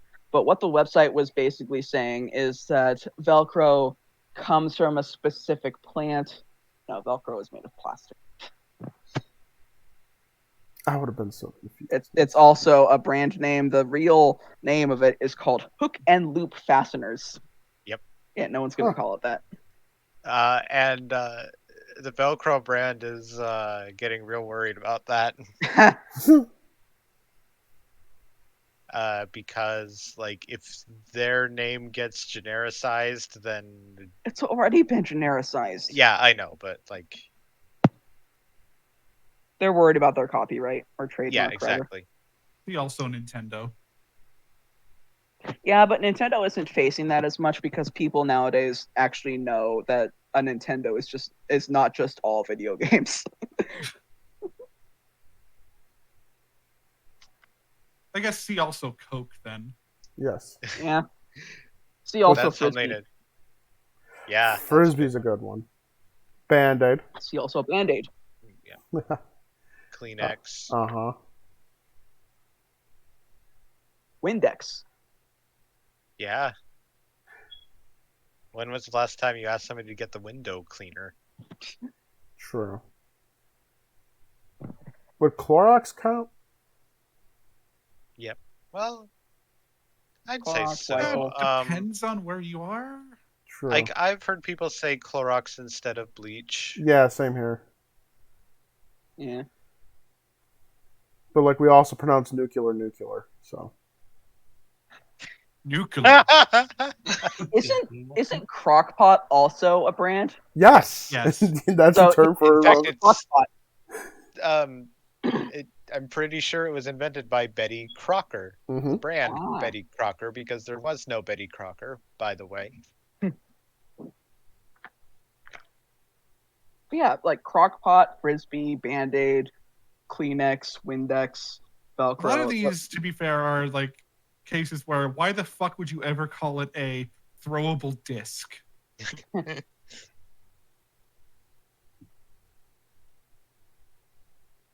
Come on, guys, let's go play throwable disc golf. No, it don't work. Frisbee golf. Frisbee golf is a thing. Yes, it is. Yes. Yes. It's fun. But what is it? You just throw a frisbee at like basically baskets that are on a pole. Oh, It's fun. Otherwise, it's just golf, but okay. frisbees. Mhm. I'd Okay. like to play it sometime. I believe that a lot of times they even actually go to golf courses to do it, right? Yes. We also have, like where I live, we have a dedicated Frisbee golf course that goes through a like art exhibit thing of statues. It's neat. Now, here's a question. Does genericization of brand names apply to medications? Yeah, I would That's say so. a really complicated subject. Because, like, I'm always told to take Advil. Mhm. I know Advil is ibuprofen, but I call it ibuprofen. That's a really, really complicated subject. I actively get confused when, like, my doctor refers to one of my medications by its brand name because I Mhm. don't know it by its brand name. Uh, Like, my anxiety meds are Lexapro. I call it escitalopram. yeah. Basically, when a company invents a new thing, they have a new medication. They have like exclusive rights to that medication for I don't know how however long it is. Then after that, the medication basically becomes more public, and other companies can produce it. Gotcha. And legally, those generic products have to be exactly the same as the name brand product. in terms of how much medication they use. Like other things like the cornstarch they use to bind it, stuff like that can vary a little bit. The dyes they use to color it, that can vary, but medically it has to be identical to the name Right. brand. So in that case, does it not matter because they're identical products? Kind of. It's Depending on the you company. can take the generic one. You can take the generic one and it'll be no different. But Okay. um, Yeah, like my these doctor's... companies will try to tell you that the name brand is better, and it's not. Okay. It can't be better. Okay. Yeah, my doctors have always referred to most of my medications as their brand name.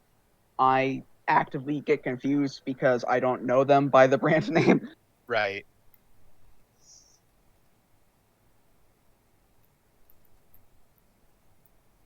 I understand that the brand name is easier for people to remember and say. It's just, work like that. Yeah. And then you have the thing where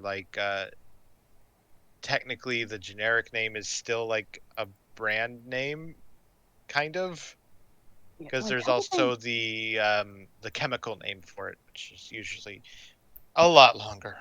Yeah. It's like, how do they name these? There are systems in place for that. Like, yeah, I understand, like, medications in the same class often end with the same letter combination. And that's Mhm. all I know. It's there are systems in place for that, and it's Okay. huge mess of things.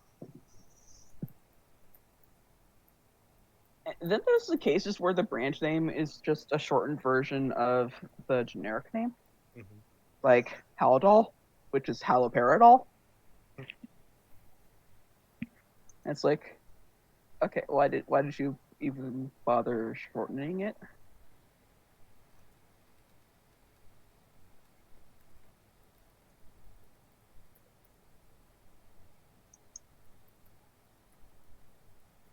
I'm trying to think of other brand names that are getting genericized. I know there's one in some areas where it's just the name of a sofa or something. Lazy boy. Well, no, not that. Fuck, I don't remember what it is. I think it's like in some parts of Canada and Great Britain. Chesterfield? Yes, thank you.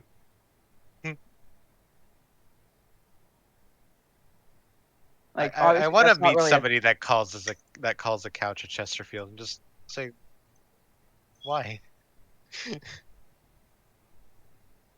You know, I mean, in their area, it must be I genericized. guess it just seems so. I mean, why do we call a throwing disc a frisbee? That doesn't mean anything. It's that there's so much effort into saying Chesterfield compared to Oh, couch okay. or sofa. Okay. It is a more difficult word to say. Maybe it just sounds better. Maybe. Because, like, yeah, honestly, Chesterfield does sound better than couch and sofa.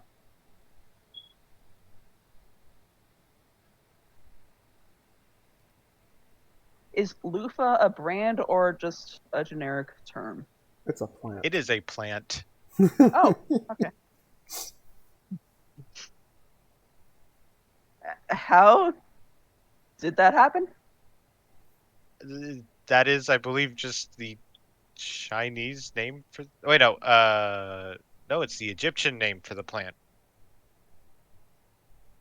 Like Huh. You see, when the a Egyptians cucumber called the loves plant attack, loof, Mhm. and yeah,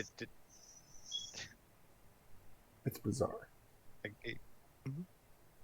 Basically it's a cucumber type thing.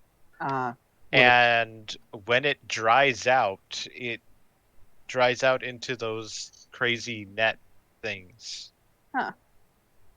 And you know, the Egyptians started using it as sponges essentially, and yeah, Interesting. you can eat them too. I mean, I figured that.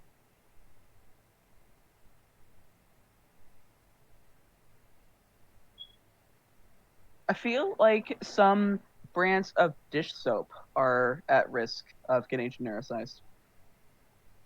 Dawn. Maybe. Yeah, Dawn mostly.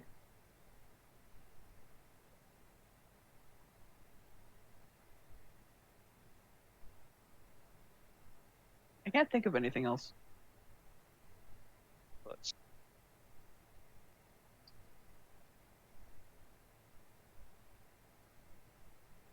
let's see. Well, I List guess of hefty. generic and-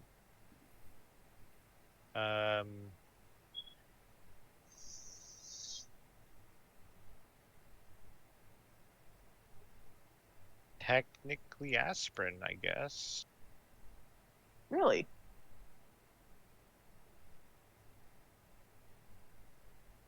Yeah, because Okay. aspirin doesn't follow the normal Okay, what like- medicine is aspirin? acetylsalicylic acid Ah, or acetylsalicylic acid. There we go. Acetylsalicylic acid. There we go. I watch way too much chemistry on YouTube. Yeah, like aspirin is the name brand for it, and it looks like there's no generic name for it. That's interesting. Huh. interesting. And aspirin is owned by Bayer. Like the trademark is owned by Bayer. Which I actually saw, like I read a thing on their Wikipedia article. I found out that they were actually originally a dye company, Oh, and they just noticed that one of their byproducts happened to help with pain relief. wow, And that's so actually they interesting. started doing research into it, and yeah, that's how aspirin came to be. Neat. Cellophane is apparently Really? a brand thing. Glitter. I'm pretty sure glitter is just a generic. Glitter's only made by one. Dry Eyes. Wait, dry ice? Dry Ice is trademarked by the Dry Ice Corporation of America. Wow. I didn't know that was actually something that could be trademarked. Wow. Also, I don't think it quite counts, but Vanta Black is being used as any sort of black pigment that absorbs that much light, even though it's a very specific thing. I don't think it quite counts, though. So Escalator was originally a trademark, and it lost its trademark in 1950. Hmm.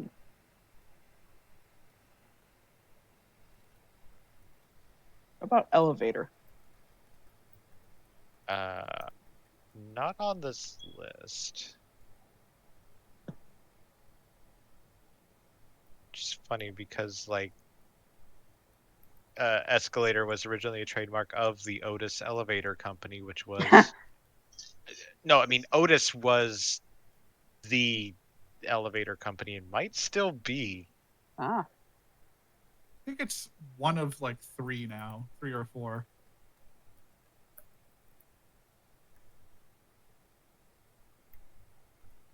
And the only reason I know this is because at one point YouTube recommended me an elevator channel okay. of all things. It looks like the concept of elevators might be so old and they've been called elevators so long that Hmm. kerosene is apparently. Really? Wow. Oh, because it's paraffin. Okay. Oh, okay. Yeah, that makes sense.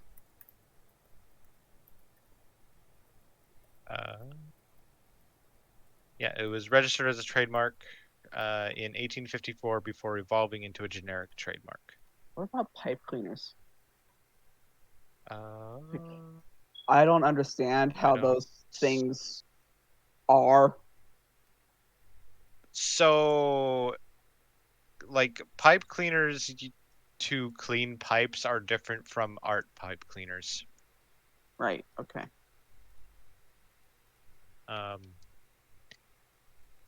And of course, I'm talking about the art pipe cleaners. Right. But it's so hard to actually find real pipe cleaners.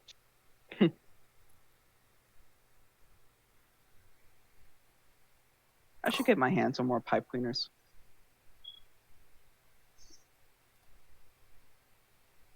I can have my third attempt at making a dragon with them.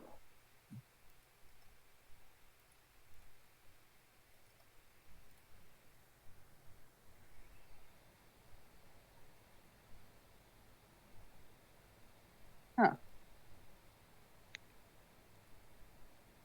How it's made literally had an episode for everything. Yeah. God, I miss that show. Apparently, laundromat was originally a trademark. Huh. Wow, by Westinghouse. Jeez. That's Okay, a big name.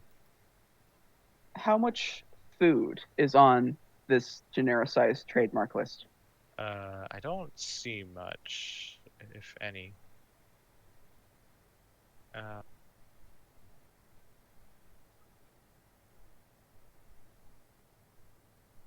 Yeah, I'm not seeing any food here. Outside of Coke, I don't think there is any.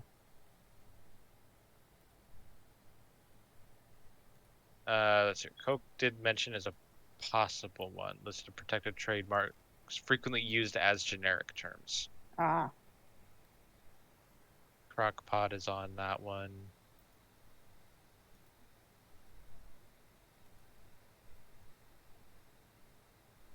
But yeah, I'm not seeing like any. Feel like M&M would be at risk of that because they can't be the only one making that kind of candy. There's Smarties. Do those count? So Dark would say yes, because what he knows as Smarties is not the same thing as what we know as Smarties. Yeah, that's why I asked. But I mean, they're just they're the same type of candy, just okay.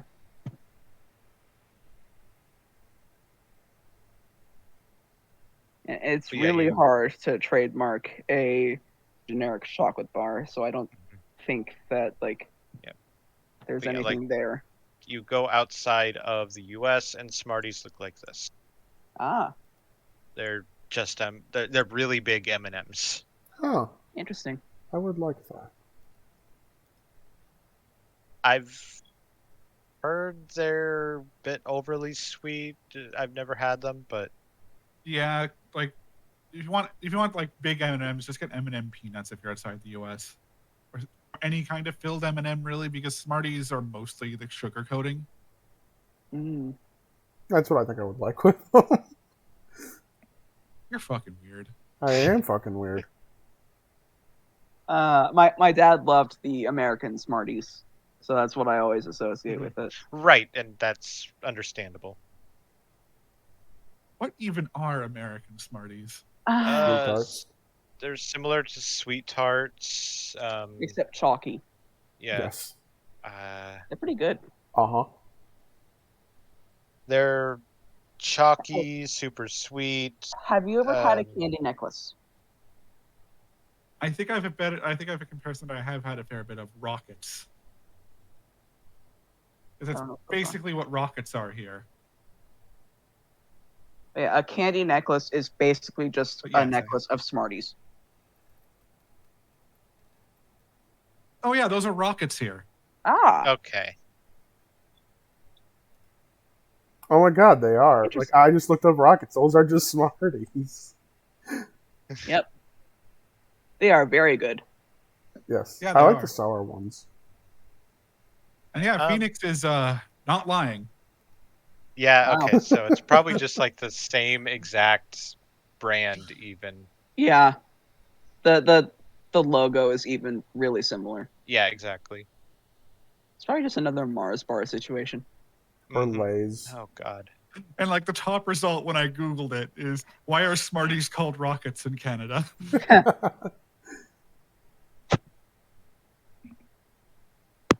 Oh my God, Wikipedia. On the Smarties, Wikipedia page. One individual candy is a biconcave disc in shape with a diameter of roughly 1 centimeter and a height of roughly 4 millimeters. Oh my God, Wikipedia! Oh yeah, they are Nobody like, cares. speaking of Wikipedia, here's the article. They are literally the same candy. Oh. Tablet candy. Okay. And in fact, the Canadian version is produced in Ontario, but is exactly the same. Ah. Yeah.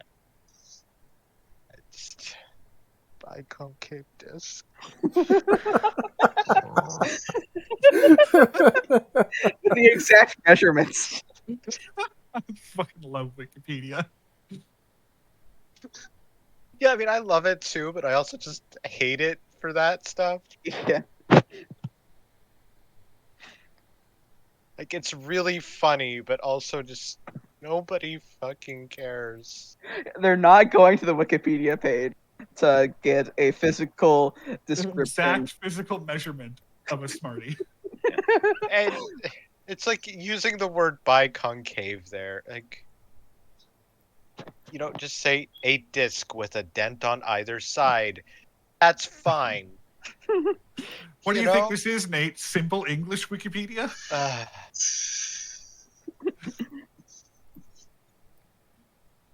I fucking love like the first major heading in history though. Snorting controversy. Oh my God, I remember That's snorting. I remember when the kids in my school would snort Smarties. Oh my God. Why? I don't know. They're much better at eating. I don't know. We were all edgy kids, and we would smash them up, get our school IDs out, put them into a nice line, and fucking roll with $1 bill. Because kids are weird. That is my entire argument against snorting Smarties. It's so much better to be eaten. Yeah. I mean, Why are you wasting that candy? that's really similar to the like the obvious defense against parents freaking out about drugs and Halloween candy and stuff. It's like, but he's gonna waste those drugs on giving it to kids. Oh my God, Yeah, that's like a good to point. be fair, it is always good to be wary of Right, pre-opened absolutely. or home wrapped candy, Right. but not for drug reasons. Hmm. For poison and razor blade reasons. Or just contamination that Yeah. not on purpose, Hmm. Or like where I grew up, lead paint reasons. Yeah. California. Yep. But yeah, it's Because just so much Mexican candy is just given in lead painted containers. I don't know why. but yeah, it's just I think about that whenever people freak out about the possibility of drugs and candy. It's like nobody's gonna waste the drugs on that. Yeah, like if they have the drugs, they're gonna be either selling them or using them. They're not Yeah. gonna be giving them to children for free. Yeah, exactly. Ah.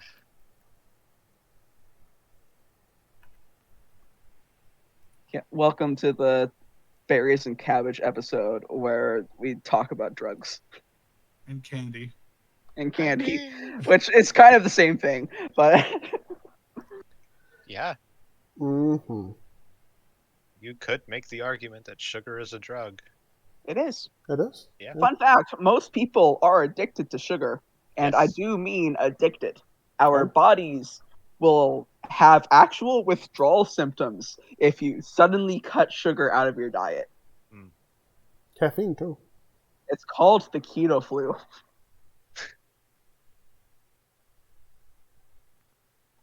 How's that, Phoenix? Caffeine as well.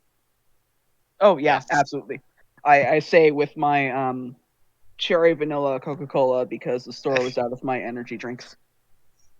And There are certain people who have an adverse reaction to caffeine. Well, not to caffeine directly, but to one of its metabolites. Mm. My friend Juno is one of them. Yeah, my If friend she drinks like Amniel is literally another. any caffeine, she ends up in the fucking hospital. Yeah, my friend Amniel just passes the fuck out. one thing that always amuses me is that like some of the worst drugs are the ones that are just completely normalized. Yep. Alcohol, alcohol, caffeine, and sugar. They're all just terrible drugs. Also tobacco. Yeah, tobacco too. Yeah, You but know, tobacco's all it's of them more are- nicotine than tobacco now, because Right. the classic tobacco is being ostracized for the more favorable vapes with the nicotine cartridges, and Right, yeah. I Which guess is better. Only there's marginally worse because things. nicotine itself is a nasty customer. Yeah. Well, yes, but the issue with tobacco specifically is the tar. Yes. Mhm. But there's also more chemicals in the vape pen too. You're just Yeah. trading one terrible thing for another. Yeah. Another thing, like one of the worst things about vape pens is one of the chemicals that can be produced by a vape pen when you're vaping is ketene, and ketene is fucking deadly. Uh-huh. Also, I will say, while it is a cutesy thing to say that you're addicted to caffeine, caffeine doesn't quite addict you in the same way that other drugs do. Right. It is Mhm. still addictive, but it's not as bad as those other drugs because its withdrawal symptoms are very short term Yeah. You won't get the shakes. You and won't and get the not cold sweats. fatal. Right.